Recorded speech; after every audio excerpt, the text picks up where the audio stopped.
Luciano, Giannino, Fabrizio, ciao. Siamo qui questa sera per dire a tutti che non vi dimenticheremo mai. Resterete sempre nella nostra mente e ricorderemo nel cuore il vostro sorriso e l'allegria che portavate nei momenti di compagnia. Ora siete 4 bellissimi angeli che guiderete noi e i vostri cari dal cielo.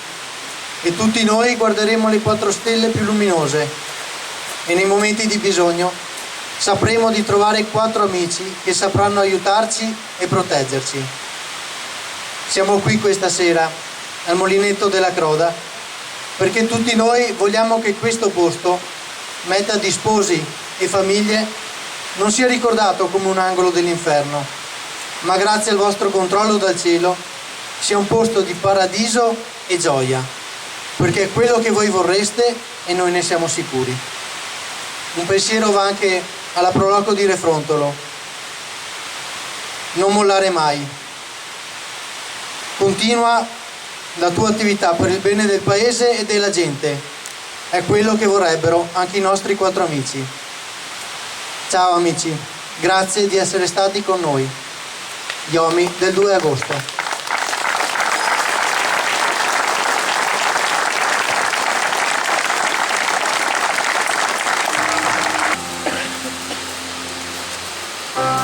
Questo giro tondo d'anime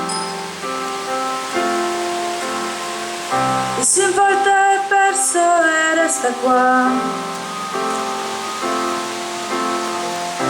Lo so per certo amico, mi son voltata anch'io,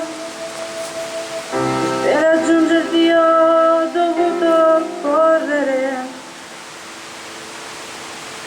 Più mi guardo in giro e vedo che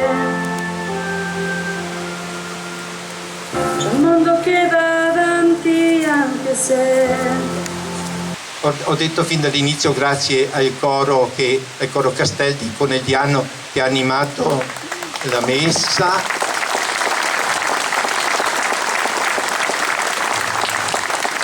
Devo dire anche un grazie al signor Sindaco e alle autorità perché in breve tempo hanno messo in ordine. Sono stato pregato dai familiari ancora di dire grazie, familiari di coloro che sono passati, i defunti, di dire grazie per tutti i segni che hanno visto in tutte le comunità e che li ha sostenuti in questo momento così tragico. E grazie ai sopravvissuti che sono qui questa sera con noi a rendere grazie al Signore e a fare buoni propositi di star bene e di fare tanto bene, perché il Signore ci lascia qua proprio per questo, perché possiamo accumulare ancora tante cose belle che dobbiamo fare. Grazie, la benedizione ed ecco domandiamo. Dico un grazie anch'io perché mi avete fatto provare tanta gioia. Ero un po' renitente perché insomma manco da tanto tempo, ma questa sera mi sono sentito uno di voi, un cittadino di Refrontolo, come i primi 20 anni della mia vita trascorsi in queste colline, dove veramente ho respirato aria buona, ma anche tanta aria di paradiso. Grazie. Il Signore sia con voi.